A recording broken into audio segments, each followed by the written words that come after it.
Hello and congratulations on getting access to this video course on how to optimize your videos before making your YouTube videos live. So this is video number 1, which is the introduction to YouTube search engine optimization. So I want to first start out by saying the goal is to focus on doing the right amount of keyword research and video file automation before actually uploading any of it to YouTube. So essentially this is all about what most people forget about doing before making their YouTube video live. Because if you think about it, most people think about, okay, what do I do after I upload this video? They don't really think about what they have to do before making it live. So this is not about what you can do afterwards, as that is a totally different focus, but rather before. So besides simple optimization, you really need to know that YouTube ranks the videos that people watch the longest. Meaning, let's say for example that we have a 10-minute video. YouTube looks at that video. They look, yes, at the likes, dislikes, and comments, but they also look at, okay, do people actually watch most of this video? And based on, let's say, 1,000 views, how many of those 1,000 views actually watched either 50% or 100%, or how many minutes total? 1,000 times how many minutes was watched. So they really look at how long people watch the videos as a whole. Meaning the more viewers and the longer that they watch, that will get you ranked up further and further up. So instead of focusing on, spammy tactics, tons of backlinks, and all of that, our goal here is to really focus on the user experience.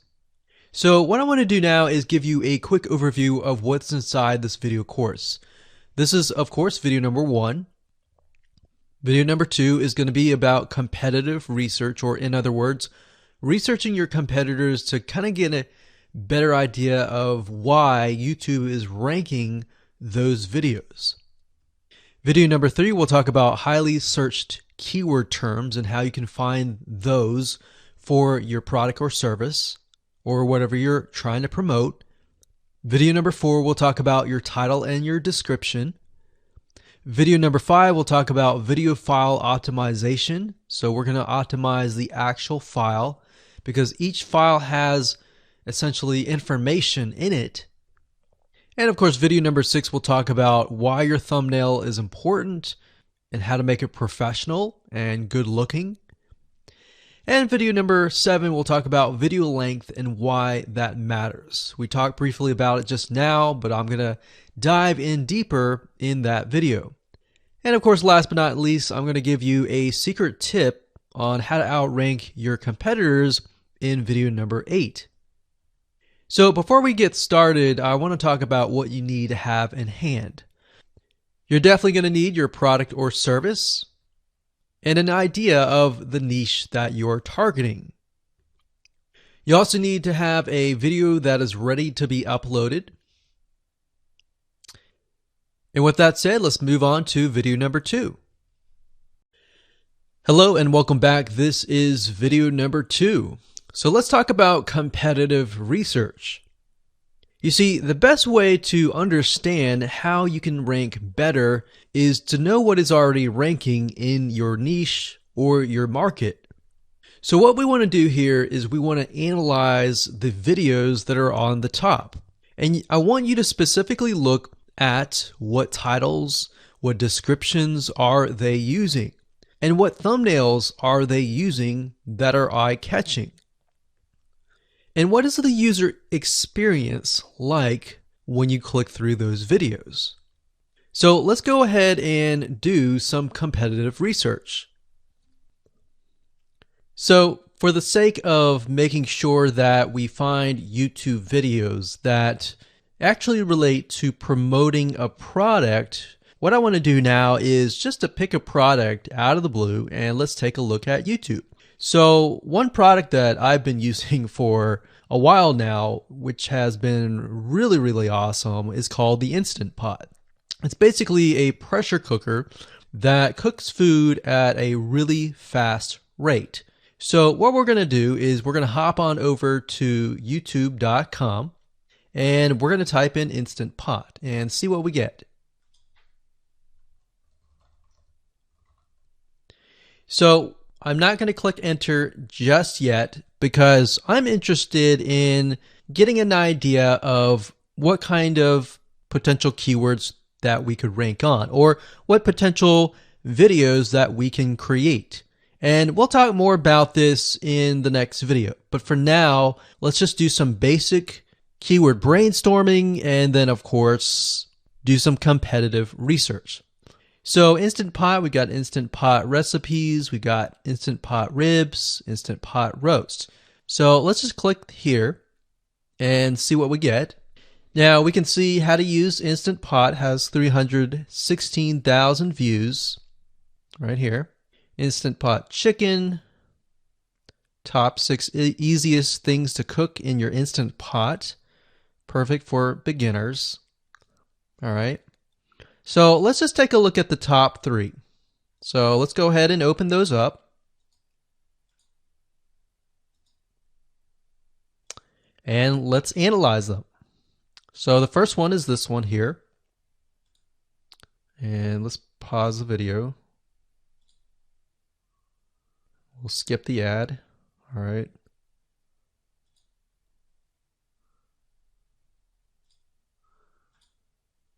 Okay, so how to use the Instant Pot 101 for beginners.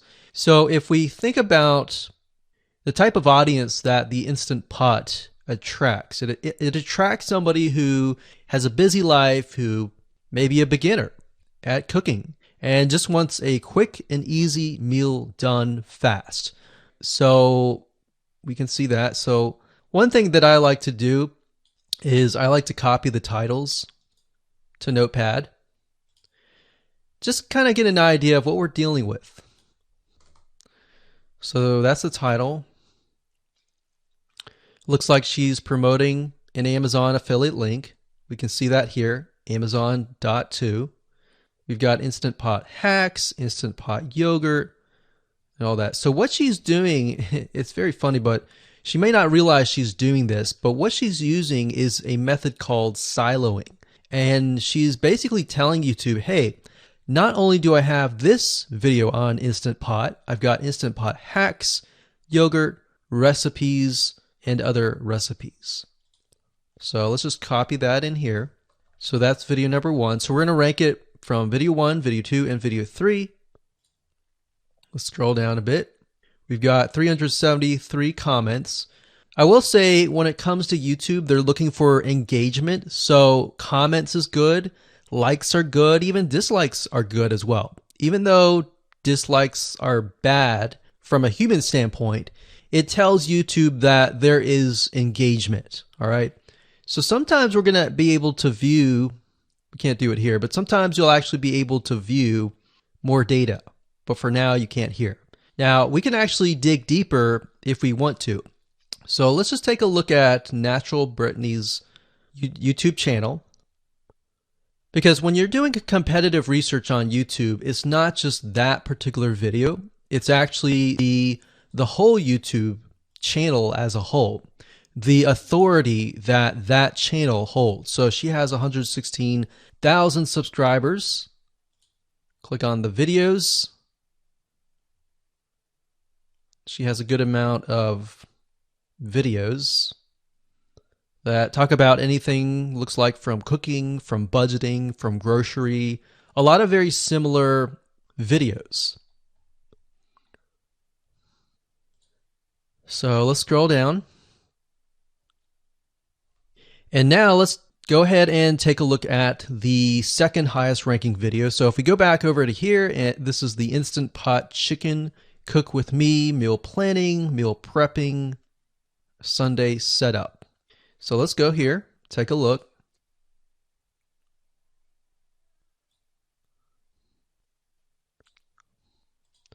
Okay, let's see here. So it's a 20-minute video, all right? And it has 658 likes, 5,000 views. If we take a look at this video here, this has 320,000 views and 7,000 likes. Now, notice how it says 13 minutes here, and notice how it says 20 minutes here. We'll go back to this later on. All right, so we'll talk more about why a certain amount of time of your video is important, why the timing is important. And why is it that this lady has only 5,000 views, whereas the other lady has 300,000, and this lady is ranked right below that lady? All right, so why is that important, and why does that correlate to the time? So we'll talk more about that later on. But for now, let's just do competitive research. We're not trying to figure things out right now, and go from there. So if we take a look at the description, it says cook with me as I try a new recipe with Instant Pot. So the description contains the keyword. Sunday setup. Looks like she's got some Amazon links. And if we think about Instant Pot, who could it be targeting? All right, so this lady calls out people who are trying to prep on Sunday. So if we can get an idea of who it's targeting mothers, it's targeting people who are busy, who maybe only have time on Sundays to set things up. And chicken is a common thing, so maybe she's getting a lot of clicks. We don't know exactly, but we know that the headline and the description work together and getting clicks. All right, back over here, this is the third one. So let's take a look at this one. So this one is 8 minutes, but it has a lot more views than those other two videos. But it's shorter. It's shorter, but it has longer amount of views, and it's third. It's got 11,000 likes and 633 dislikes. If we scroll down, we can see that it has more comments than the first one. So why is it that the first one is number one and this one is the third one and it has more views and more comments? Well, we don't know exactly why, but I have a hunch as to why that is, which we'll talk more about ranking and what Google and YouTube is looking for later down the road. So that's that. Let's just copy that title. And I'm going to go ahead and pause this video and we'll copy and paste that information to the notepad. Okay, so I went ahead and copy and paste the information. So this is video 1, this is video 2, and this is video 3 down below. So let me make this bigger. So we have this information. So as we're kind of analyzing the competitor, we want to save this for later, but can you kind of see a similarity here? So this is calling out the target audience. This is calling out the people who are busy, essentially. And top 6 ways, top X ways, top certain number ways is always a good title. So perfect for beginners. So if you can imagine, we already see that this title has beginners. This one's calling out perfect for beginners. And this one essentially is calling out people who are busy. So it's a target audience. So that's key. So having this in hand gives you a better idea on what potential titles and descriptions that you can have. Now, you can do some deeper dive competitive research using specific tools. And one specific tool is called Social Blade. So that's socialblade.com, as you can see here. And I like to use this to kind of get a better idea of the YouTube channel as a whole. Because what you're trying to figure out is, did this person rank because their channel as a whole has a lot of traffic? Or did this person rank simply because of the titles and the description? So there's many factors that come involved, but let's take a look at Naturally Brittany. So let's go ahead and copy this. And you basically want to come here and type in the username of the YouTube channel. So we'll go ahead and click this here. Okay, so we can see here that this is Naturally Brittany, 116,000 subscribers. She's got 19 million video views. So that kind of gives us an idea of how easy it is to break through. Is it easy? Is it going to take a little bit work or what? So let's just go ahead and open her up, and let's do the same thing with the other videos. So this one is marriage and motherhood. We got that here. So she has 7 million video views. So it's about half of what we saw earlier. And this one is called Six Sisters Stuff. And this one has about 9 million video views.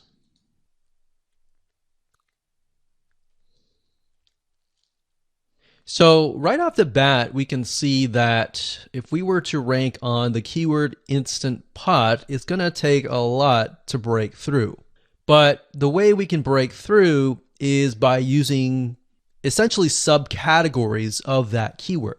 So Instant Pot recipes or Instant Pot chicken recipe, stuff like that. So we can see that each one of these has about 100 to 200,000 subscribers.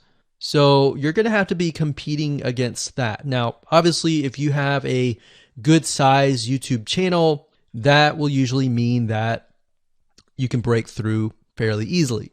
But if you're just starting out, then breaking through on that keyword is going to be a little bit more difficult.